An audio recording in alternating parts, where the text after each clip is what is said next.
চলতি মাসে শান্তিনিকেতন মেডিকেল কলেজে রহস্য মৃত্যু ঘটে কর্মী মনীষা দাসের। কাঁঠালতলী বাজারে শুক্রবার সেই ঘটনাকে কেন্দ্র করে অনুষ্ঠিত হয় এক প্রতিবাদ মিছিল এবং সভা। কার্যত এই মর্মান্তিক ঘটনাকে আত্মহত্যা বলেই গণ্য করা হয়েছিল। তবে ঘটনার নতুন মোড় নেয় যখন সিপিএম নেতা জিতেন্দ্র চৌধুরী তার বক্তব্যে বলেন এটি আত্মহত্যা নয়, বরং পূর্ব পরিকল্পিত হত্যা। তদন্ত ইত্যাদি না হওয়ার আগে ম্যাজিস্ট্রেট পর্যায়ে তদন্ত হলেও পুলিশের তদন্ত হবে। একটা জলজন্ত মহিলা মারা গেল, এগুলি সেরকম তদন্ত না করে গতকালই বলে দিল এটা আত্মহত্যা। এবং আজকে পত্রিকা দেখেছি, কিছু কয়েকটা পত্রিকা লিখেছে তাকে প্ররোচিত করার কারণে এই মহিলাকে আত্মহত্যার জন্য একজন এখানে গ্রেপ্তার করা হয়েছে।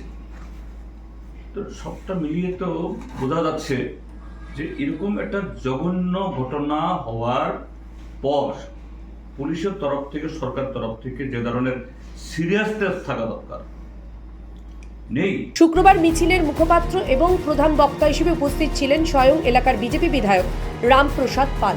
তিনি এই ঘটনার বিবৃতি দিয়ে বলেন, সম্পূর্ণ ঘটনাটি বর্তমানে তদন্তাধীন এবং এই ঘটনাতে সকলে মর্মাহত।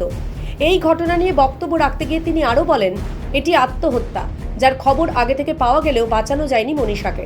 পাশাপাশি সিপিএম নেতা জিতেন্দ্র চৌধুরীকে নিশানা করে বলেন, কংগ্রেস নেতার কাছে কি খবর ছিল যে মনীষাকে হত্যা করা হবে? তাহলে কেন আধিকারিক নাম তিনি জানাচ্ছেন? 11 তারিখ আমার এলাকায় আমার এই সহকর্মীর মেয়ে, সে তার সুইসাইড করে, সে নিজেই বলেছে কারোর কাছে আমি সুইসাইড করছি।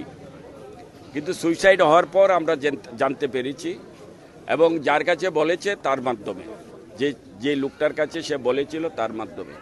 তো যাই হোক, সেটা ম্যাজিস্ট্রেট পর্যায়ে তদন্ত চলছে। তদন্তর পরে যা আসবে তার সেটা বিচার হবে, শাস্তি হবে, যেটা আইনে করবে। কিন্তু হঠাৎ করে আমাদের ত্রিপুরা রাজ্যের যিনি বিরোধী দল নেতা এবং সিপিআইএমের যিনি রাজ্য সম্পাদক জিতেন চৌধুরী, উনি হঠাৎ করে বলে ফেলেছে বুম ব্লাস্ট করেছে। উনি নাকি জানে কে খুন করেছে, কিভাবে খুন হয়েছে, এই বলে উনি সাংবাদিক সম্মেলন করেছে। তো আজকে উনি এই যে কথাটা বলেছে যে এটা নাকি 100% এটা খুন হয়েছে, তাকে ষড়যন্ত্র করে। তা আমরা সেটার জন্য যে মনীষার আশেপাশে যে গ্রামবাসী আছে, সবাই আছে, তারা আজকে প্রতিবাদ ডেকেছে যে জিতেন চৌধুরী কি করে জানে যে এটা খুন হয়েছে। তাহলে উনি প্রমাণ দিক। উনাকে আজকে ডেকেছিলাম, এই গ্রামবাসী উনাকে ডেকেছিল, উনি এসে এখানে প্রমাণ দিক কিভাবে খুনটা হয়েছে, কারা খুনটা করেছে।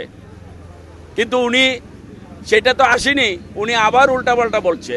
তো যাই হোক, তার জন্যই আজকে এই গ্রামের মানুষ, এই হাজার হাজার গ্রামবাসী এখানে এসে জিতেন চৌধুরীর বিরুদ্ধে তার প্রতিবাদ জানিয়েছে। এই মিথ্যে কথা বলে তারা যে সিপিএমের যে আদত অভ্যাস, তার বিরুদ্ধেই আজকে এই সভা। এই বক্তব্যে বিধায়কের সমর্থনে উত্তাল হয়ে ওঠে গোটা গ্রাম। প্রতিবাদে পথে নামে গ্রামবাসীরা। এছাড়াও এদিন প্রতিবাদ মিছিলে উপস্থিত ছিলেন কর্পোরেটর উদয় ভাস্কর এবং দলের অন্যান্য নেতৃত্বরা। সভায় বক্তারা মনীষা দাসের মৃত্যুর ঘটনাকে কেন্দ্র করে বিভিন্ন বিষয় তুলে ধরেন এবং বিরোধীদের সমালোচনা করেন। পাশাপাশি দলীয় কর্মীদের ঐক্যবদ্ধ থেকে মানুষের কাছে প্রকৃত তথ্য পৌঁছে দেওয়ার আহ্বান জানান বিজেপি নেতৃবৃন্দ।